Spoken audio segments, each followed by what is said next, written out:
नमस्कार मंडळी, कसे आहात सगळेजण? तर आज आपण बनवणार आहोत आळूवडी.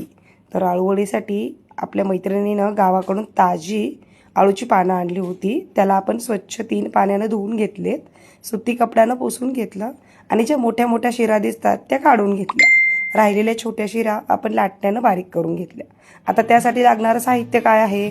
तर 4-5 हिरव्या मिरच्या, 10-12 लसूण पाकळ्या, थोडेसे तीळ, जिरं, हळद आणि मीठ, कोथिंबीर थोडीशी चिरून घ्यायची. आता मिक्सरच्या भांड्यात लसूण, मिरच्या, जिरं, हळद, मीठ एवढं घालायचं आणि ओबडधोबडचं वाटून घ्यायचं.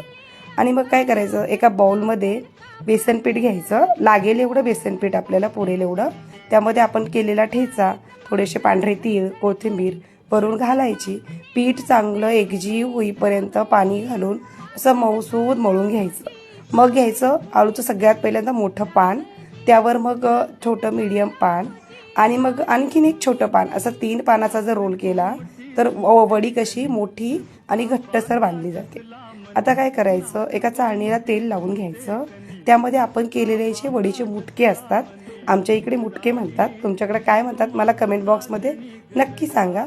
तर पातेल्यात पाणी ठेवलेलं आहे उकळायला आणि हे आळूचे सगळे मुटके आपण चाळणीत ठेवले, चाळणीला थोडंसं तेल लावून, आणि आता उकळायला घातलेले आहेत.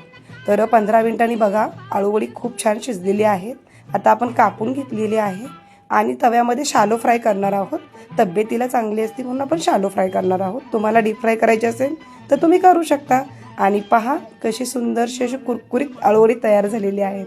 तुम्हाला आवडली असेल तर नक्की लाईक करा.